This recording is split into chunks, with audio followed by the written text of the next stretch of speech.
all things. Oh, and we're also going to put this on our YouTube channel. So if you want to come back and watch it, you want to send it to other people, it'll be available.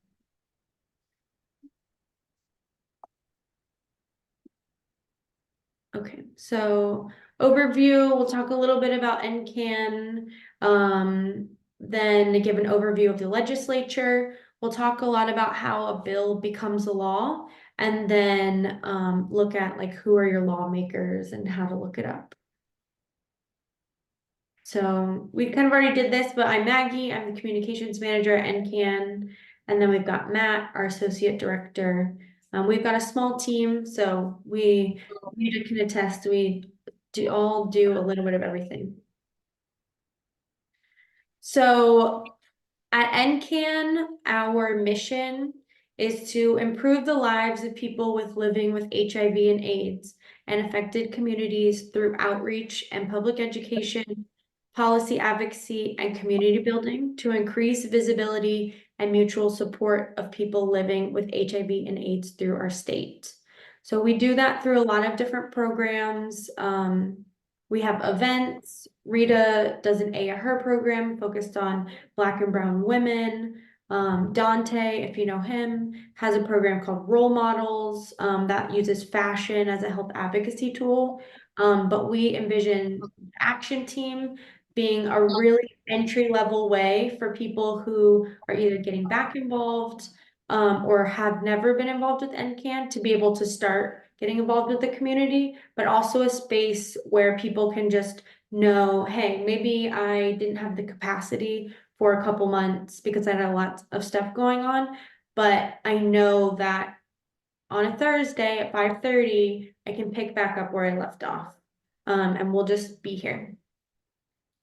And so we'll be educating, mobilizing our community, and community building. So just a little overview of our state legislature. It is set up somewhat like the federal government, where we have the House and the Senate. And so in the House, there's 120 members, and they each serve 2-year terms. And so currently in the North Carolina State House, there are 72 Republicans and 48 Democrats. So significantly more Republicans. I mean, it's a Republican controlled House and Senate. And then we have a Democratic governor. The House is led by a Speaker of the House, which is currently Tim Moore. And he is actually the longest serving Speaker of the House that North Carolina's had. And that speaker is elected by the members of the House. So at the beginning of the 2-year term, they will vote on a Speaker of the House. The Senate is a little bit smaller. There's 50 members, but they also serve 2-year terms. And there's 30 Republicans and 20 Democrats. It's also set up a little bit differently, but kind of like the Senate, where the vice president, I guess reigns is not the word, but serves over the Senate. The lieutenant governor is the one who presides over the North Carolina Senate. But they don't vote in the Senate unless there's a tie.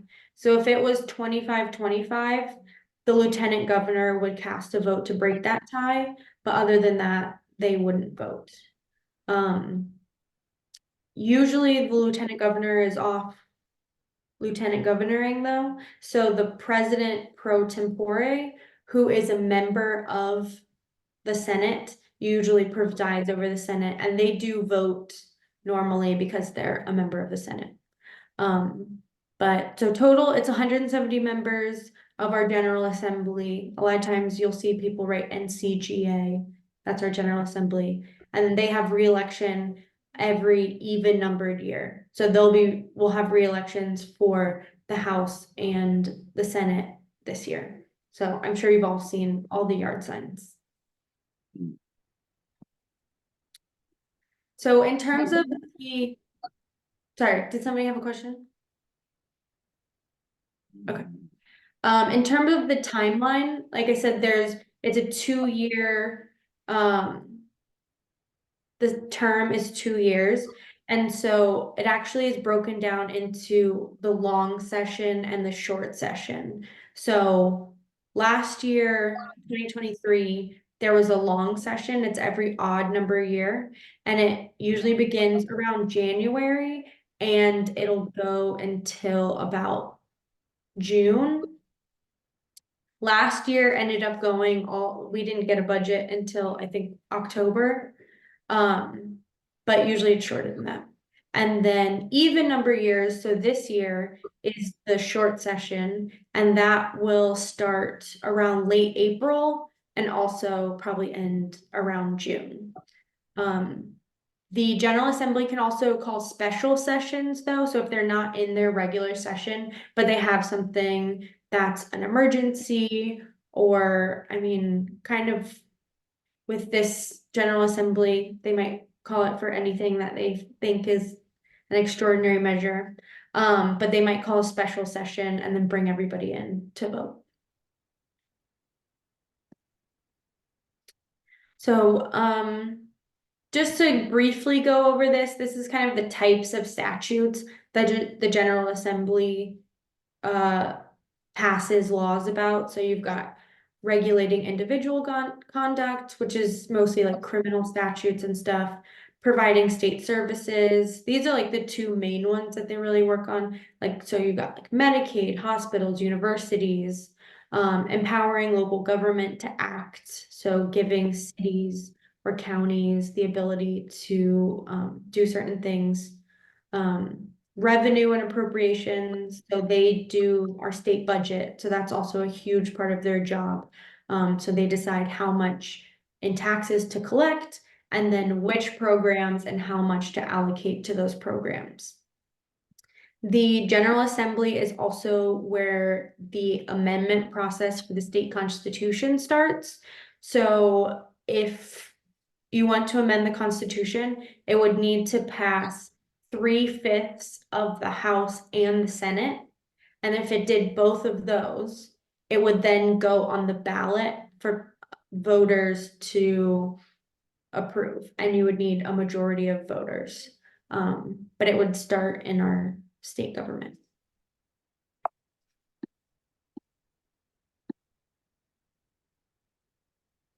Matt, you want to take this part?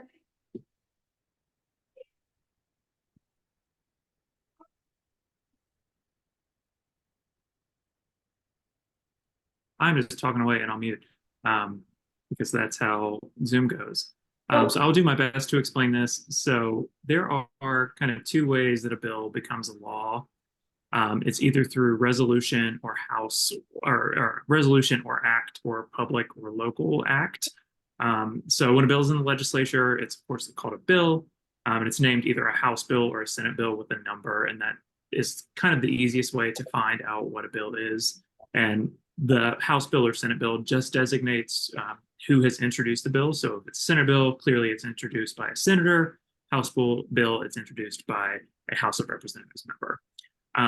So once it becomes a law, it's either a resolution. So after it's gone through the whole process of going through committee, floor votes, going to the other side for committee hearings, then floor votes, and then back for concurrence and signing into law by the governor. Once it becomes a law, it's either a resolution, which is basically just kind of like an honors of someone or something. So that's not the things that we're really looking at the most, or an act. And an act is when it gets renamed and filed as into a book of sessions of laws. So the majority of the stuff that we kind of follow as our organization and as kind of like health advocates are going to be more in the act side of things. So a bill that typically is some kind of tangible law that becomes on the books for the state of North Carolina. And then Maggie, are we going to continue from there, or is this where you wanted me to kind of talk through looking up a bill? I can't remember. Yeah, can you go over how to look up a bill and kind of the naming of them? Yeah, absolutely. So while it is not super easy to look up a bill, I was going to kind of show y'all what it looks like whenever you have a bill that you want to follow. So every year, lots and lots and lots and lots of bills are introduced. And so there's different numbers that are used every single year. So you can have a House Bill 96 in 2021 and 2022 and 2023 and 2024. So it's always important, of course, to have that kind of year. So I'm going to share my screen really quickly. Let me make sure I've got the right one. And I'm going to pull up a bill that we worked on back in 2021 that was called House Bill 96. So it's important whenever you're looking up a bill to make sure that you kind of have the bill number, because like I said, there are just tons and tons of different bills that are introduced every year. But you can just simply Google whatever the bill number is. So in this case, you would just search NC House Bill 96 2021, and it would show you all of the different, it would show you a link directly to the General Assembly's website. It looks like this, with all of the information for the bill. So up here, you've got the House bill, and this one passed. So it is a state law 2021-110. So when you come to this homepage, it tells you what the name of the bill is. That's normally going to be up here in the corner. So this was a bill specifically for pharmacists to administer injectable drugs. And we will talk about how bills kind of get packed on later, but what this was allowing pharmacists to administer post-exposure prophylaxis without a prescription. And so it'll have your title right there. It'll tell you what session that bill is. So this was from the 21-22 long session. And then when you keep going down on the right side, it's going to give you all of the details as far as like who the sponsors are, all the various representatives and senators who sign on to be a sponsor. If it's a county specific type of legislation, now this is a statewide legislation, so it's not a county specific thing. It tells you what the name of the statute's going to be. And then it kind of gives you keywords as far as like if you're looking up on the back end, say you want to say, I wonder what kind of pharmaceutical bills are going on. And then it would have this kind of, they're almost like hashtags to help you look up the bill. And then on the left side, it shows you the various different editions of what the bill has gone through since its introduction. So you have the initial bill that was filed before any kind of edits to it, just kind of like the raw data of first draft. And then as it goes through different committee meetings and different floor votes, it'll have different additions where different amendments will be added to it, language will be finagled around. And then once it becomes law, the final bill is so state law 2021-110. So this is the final law. You keep scrolling down. If it's an active bill, it'll show you what the votes are. So for this one, just to kind of go through what it would look like. So when it was sent to the Senate, it was 42 in favor, no opposed, and then there were 8 people who were absent from the vote. So it had a total of 42 votes, and they were all in favor of the bill. When it went back to the House for final vote, there were 106 yeses, 5 noes, and 8 absences for 111 total votes. So clearly highly favored. And then as you kind of scroll down again, it tells you the whole history of what it looks like, where it's been. Has it been on the House floor? Has it been on the Senate floor? Has it gone to a committee meeting? So as you can see, it is not a quick process. So this is, you can see it was filed in February of 2021.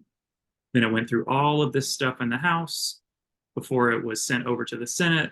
Then went through all this stuff in the Senate before it was sent back over to the House for concurrence. And so even though it was filed in February of 2021, it did not actually become law until August of 2021.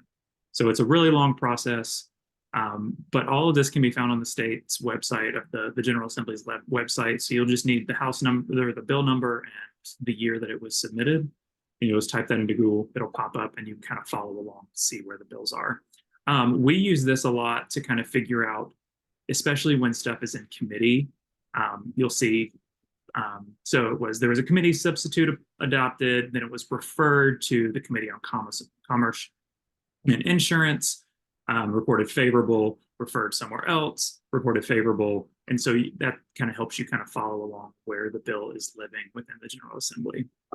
I will show another bill really quickly. So this is one that is still an active bill that was introduced last year. So we're working on expanding our Good Samaritan law, which was Senate Bill 458. And as you can see, this one was introduced in March of last year and passed the Senate and was referred to a committee. And then at that point, didn't really go anywhere. So this is still an active bill. It's not dead. But you can see that it kind of stopped there. And then if this bill is picked back up, we'll be able to pick back up on this page and kind of follow along from there. So with that, I will stop my screen and turn it over to Maggie. Maggie, anything that I missed on that? No, that's great. And I did drop the link to the bill lookup, and then also for the dashboard. There's not anything on the dashboard right now because we're not in session. But while the legislature is kind of in the midst of the session, the dashboard will have like what's up on the docket, where the committee hearings are. So it's a really good tool if you are at the legislature one day. Or if you've heard that a bill is going to make it to the floor at some point during the week, you can keep track about what's going to the floor every day, what's getting voted on, who voted, and what committees are in session. It's also really great for people who do not live in Raleigh, as far as if they wanted to listen to like what's going on with the committee meeting. All of the committee meetings and all of the floor votes, unless it's like a closed door meeting, are streamed on the NCGA website. So you can always either listen via audio stream or video stream, just to kind of, if you know that a bill is going to be in a committee and they're going to be talking about it, you can tune in from home. That's what I did a lot of times whenever we were following the injectable bill. Is that way you know if it's going to committee, you can hear what they're talking about, hear if there's any holdups. That way you know if there's any advocacy that needs to happen with those representatives to say like, hey, you mentioned this when it was in committee and I wanted to let you know why that's not a thing, yada, yada. So it's a really good tool for folks to use from home, especially if they're not able to make it to Raleigh and they still want to kind of know what's going on in the building. Yes, thanks, Matt. All right. So next up we have how a bill becomes the law. This is the abbreviated version. We do also have the full version, which kind of gets into every possible scenario, but we'll do the overview. So for a bill to become a law in North Carolina, it does have to satisfy 3 requirements. So it must be read 3 times in each chamber. It must be approved by both chambers, and then it must be considered by the governor. So it either gets signed, vetoed, or it might not get signed, but it has to go to the governor's desk. So first up, the bill is drafted. And so only a member of the General Assembly can introduce a bill to the floor. So you've got an idea for a bill, you go to a member of the General Assembly, they help you write it up, or you've got a lobbyist who helps you write it up. And then that member will take it and introduce it. And so they would be considered the primary sponsor for the bill. A lot of times bills do end up having other sponsors, but the introducer is going to be the primary sponsor. And so that would be the first reading. Like I said, the bill is going to have 3 readings to become a law. So that would be the first bill. And then so once it's been introduced and read for the first time, the chair of the Rules and Operations or the Speaker of the House will send the bill to committee depending on what the bill's about. So a lot of bills that we work with might go to the Healthcare Committee in the Senate, or it might go to the Health Committee. Other ones go to Education, whatever the committee like deals with those issues. And then it gets placed on the schedule for the committee to consider, and they recommend it or they propose changes, and then they send it back to the full body. So then it'll go back to the chamber, and at this point it's considered by the full membership of the Senate, so, or of the chamber, sorry. So whether that's the Senate or the House of Representatives, but whichever chamber it started in. And at this point, there is usually some debate about the bill. Sometimes there's no debate, sometimes there's a lengthy debate. But then at the conclusion of discussion and the debate, there will be a vote taken. And so if the bill is favorable, it will have passed, and that will be the second reading. And a lot of times they'll just go and do, since it has to have 3 readings, they'll just go ahead and like do a 3rd reading and then pass that. So once it's, yes, Rita, did you have a question? Yes, what is the chamber and what happens in the chamber? The chamber is just the House or the Senate. So it's a neutral term, but it's going to be whichever chamber it was first introduced in. So say this bill that we're kind of tracking right here was first introduced in the House, then the first chamber is going to be the House, the second chamber is going to be the Senate, because it's going to have to pass both. But if it starts in the Senate, then that would be the first chamber and the House would be the second chamber.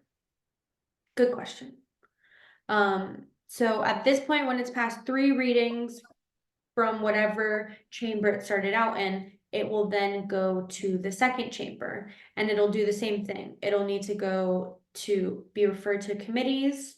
It will need to have 3 readings, and it'll go through that process in the second chamber. I think now we're starting to understand why this can take so long. There's so many steps. So once it has gone through the second chamber, so in our example, now the second chamber is the Senate, there will either need to be a vote of concurrence or a conference. So if the bill has passed the second chamber, now the Senate, and it's very, very similar to the bill that passed the House, you can then, the bill can just be sent back to the House for a concurrence vote, and then it's all good, we've all agreed. But sometimes the second chamber will have made a significant amount of changes, right? Because they have their own committee hearings, they have their own debate, they might have had their own amendments. And so in that case, there would need to be a conference committee. So members from the House and the Senate would get together in a conference committee, and they would hash out the details and come up with a bill that feels good for all of them. And that bill would go back to both chambers to get voted on, to get agreed on. And so that would be a conference as opposed to a concurrence. That part can get a little bit tricky, but because it can go back and forth and back and forth. But once we've all agreed, once the House and the Senate have decided that they've come together and all the amendments are good, then it will be ratified. So the head of the Senate and the head of the House will both sign the bill, and they will send it to the governor. The governor then has 10 days to sign the bill, veto the bill, or if, I guess in our case, he's currently a he leaves it unsigned after 10 days, it automatically becomes a law. And so who here has heard about things getting vetoed? There were a lot of vetoes last session. So once the governor, so a veto would be the governor decides that he doesn't want to sign, not just that he's abdicating from signing the bill, but he does not want, he wants the bill dead, he does not want it into a law. So he would veto that bill, and that then it would need to go back to the House and the Senate, and it would have to pass with a 3/5 majority to override that veto. And that actually happens more often than you would think. Last session, the governor had his vetoes overridden 19 times. So some of those were Democrats might vote with the Republicans to override the veto so they could get that 3/5 numbers. Sometimes you might have people that didn't vote, so then the numbers would work out. But you probably heard then North Carolina was on the front page of the news a significant amount last year because one of the members, Trisha Cotham, switched parties. She was a Democrat and then she switched to be a Republican, which gave the Republicans a veto-proof majority. So they actually had enough numbers that they didn't need any Democrats to vote with them. They could only, if only Republicans voted, they could override the the governor's vetoes. And so we saw that with SB 20, which was a 12-week abortion ban, as well as a few anti-trans and anti-LGBT bills. So I know we went over a lot. That's a lot of information for this one tiny little slide. But when you come to refer back to this, we will have this where you can take a look at, and then also we'll be sharing some links to some information from UNC and stuff like that, so you can go back and read, and always feel free to reach out to us if you have any questions.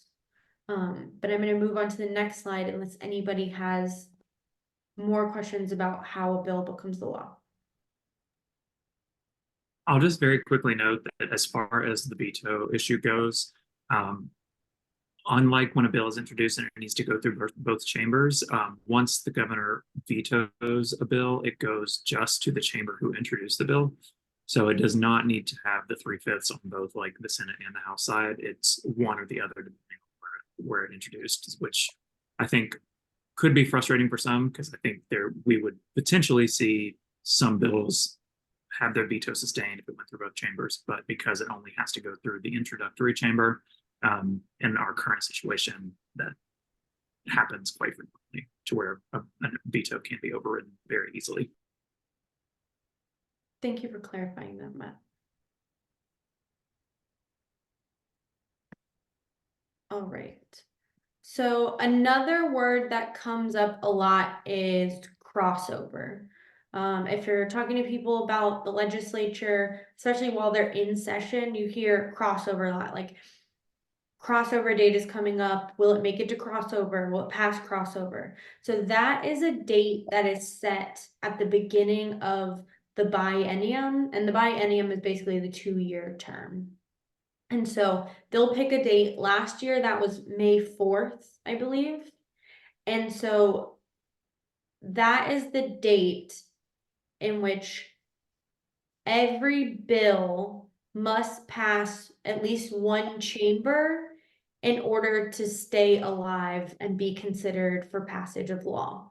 So if certain bills didn't pass one chamber or the other by May 4th, for the rest of June and July and also this year, they can't be considered for passage.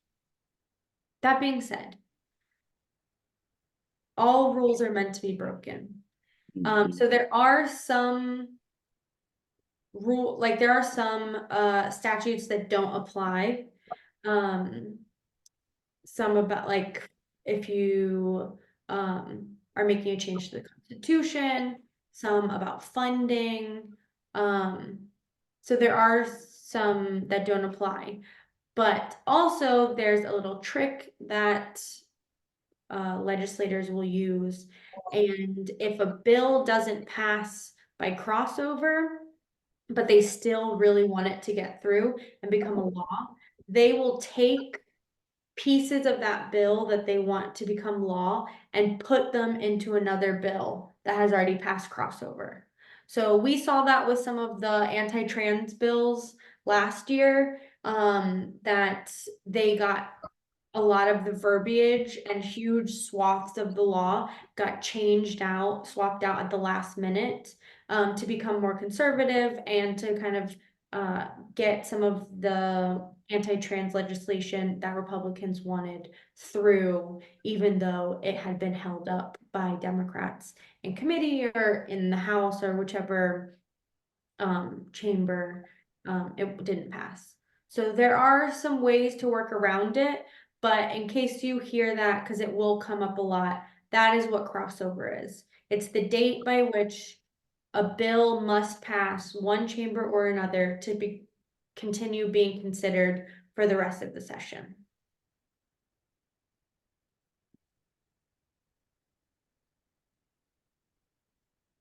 Matt, you want to take All this? right, so I think we were gonna, yeah, crossover, and you were talking about kind of packing bills that have met crossover to kind of meet the agenda. It doesn't have to really align with what the initial bill has anything to do with, which is kind of insidious in some ways. I think two that kind of come to mind for me that are the most notable is there was like a motorcycle safety bill back a couple years ago that somehow they snuck in language around some abortion access and restricting access to abortion for folks. They also did this with I think the syringe service law, as far as like the legalization of syringe services, was included in a police cam law. So we see it happen all the time to where it's not super related, where they can kind of pack laws on top of each other to get them across the finish line if they have not met crossover. So as far as committee, I think there's three on both sides, and they're largely alike.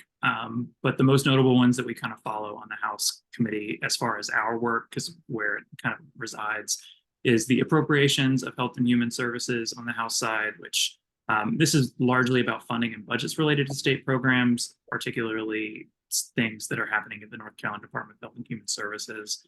So anything with state funding needs related to health services needs to go through the Appropriations Committee. And then we have just the larger Health Committee, and the Health Committee has purview over bills that are strictly around policy and procedure change. If there's funding allocated to the change, then of course it would need to go to the Appropriations Committee or something like the Insurance and Commerce Committee. So these are very similar and have a lot of similar representatives that sit on them. But the appropriations request, of course, have to go through appropriations, whereas just general kind of policy and procedure purview go through the Health. And then the last one that's kind of notable is the rules, calendar, and operations of the House. And in order for a bill to be heard on the House floor for a second and third reading, it has to go through the Rules Committee in order to be introduced on the House for a vote to then go to the other chamber. And next slide. And as you can see, these are very similar to the House. They're just changed names a little bit. So we have appropriations on Health and Human Services, health care, they added care to that one, and then the rules and operations of the Senate. So largely the same, it's just different names. And so House members sit on the House committees, Senate members sit on the Senate committees, and a lot of times these committees like the Healthcare Senate Committee and the Health House Committee work a lot together if they want to introduce a bill to make sure it goes through, that it's introduced on both sides, to see which one is going to get the most traction and which one is going to move the fastest. So they function largely the same. It's just a matter of whether senators sit on those committees or House representatives sit on those committees.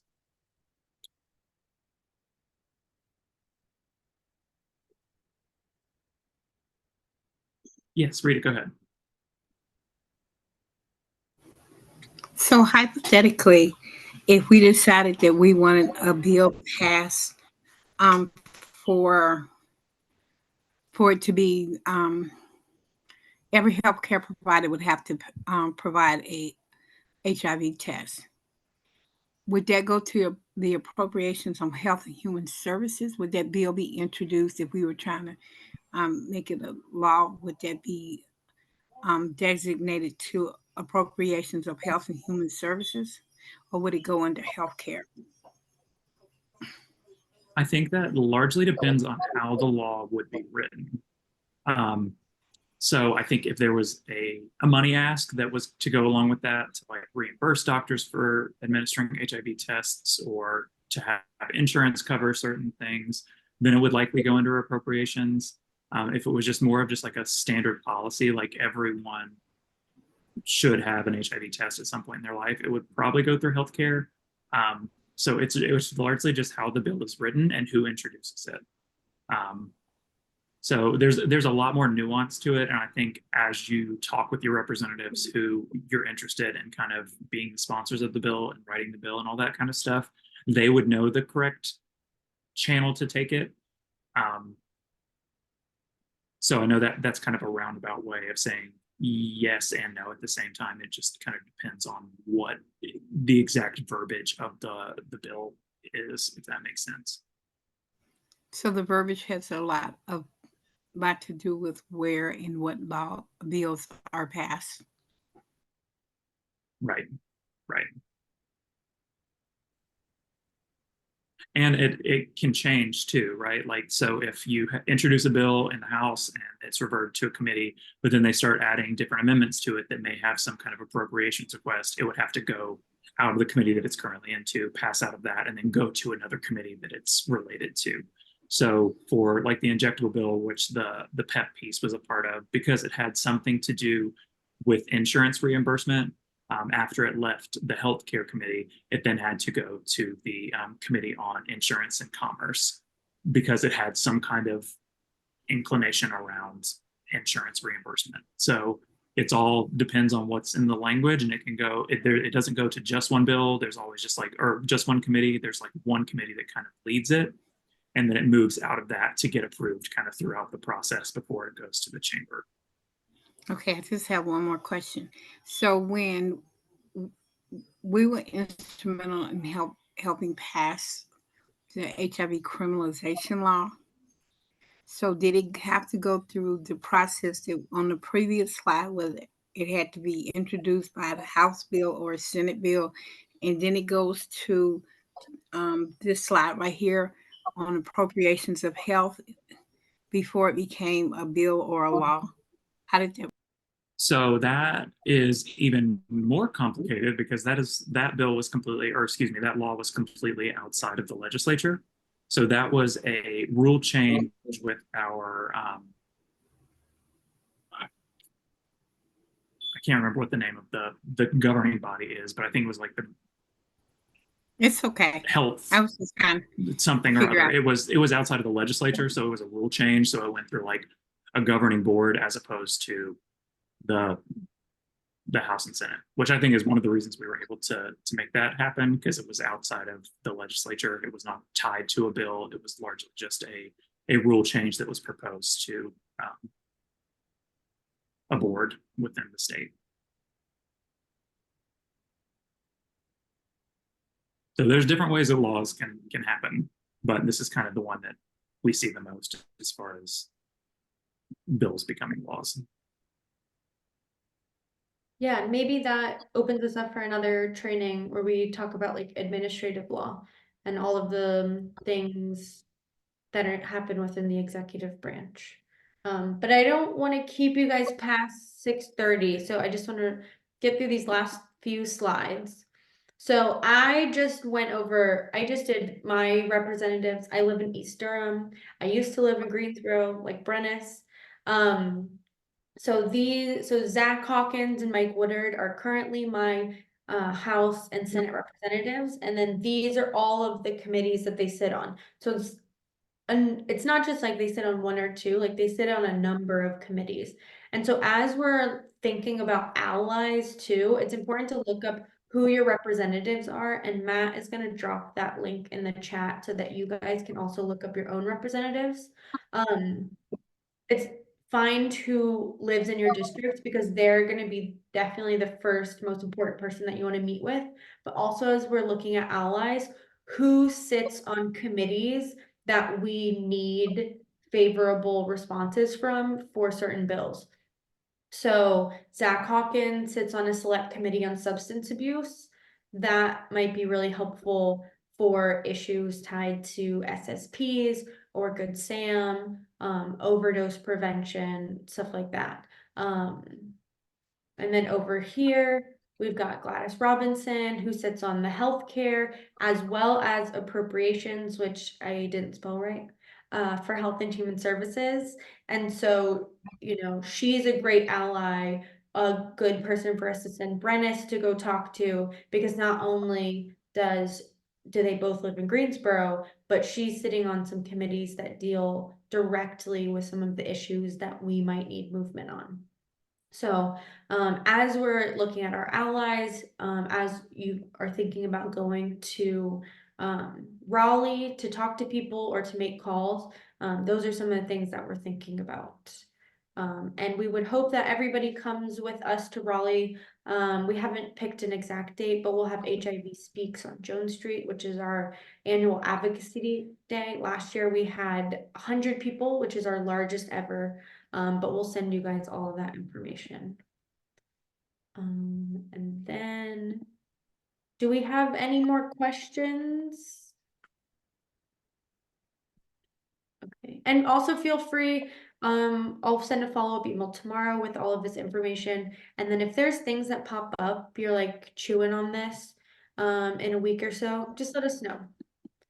And then the last thing I wanted to leave you with is how to stay involved. That's my phone number, email address. Also, if you wanted to take a picture of this QR code, but I'll also send the link. We are starting to use an app called Empower to help us organize more.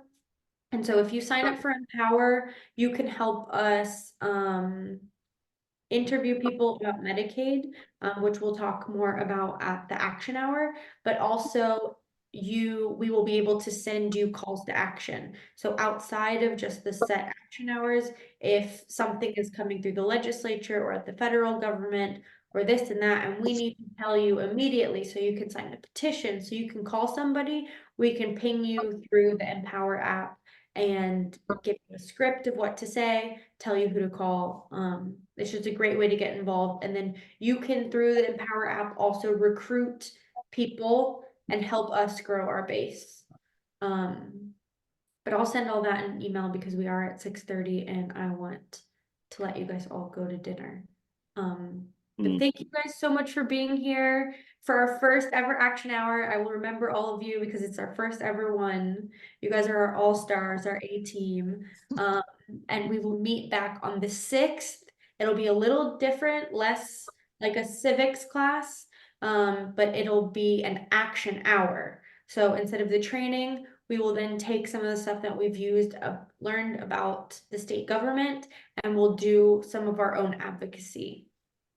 So we really hope to see you on the 6th and bring all your friends.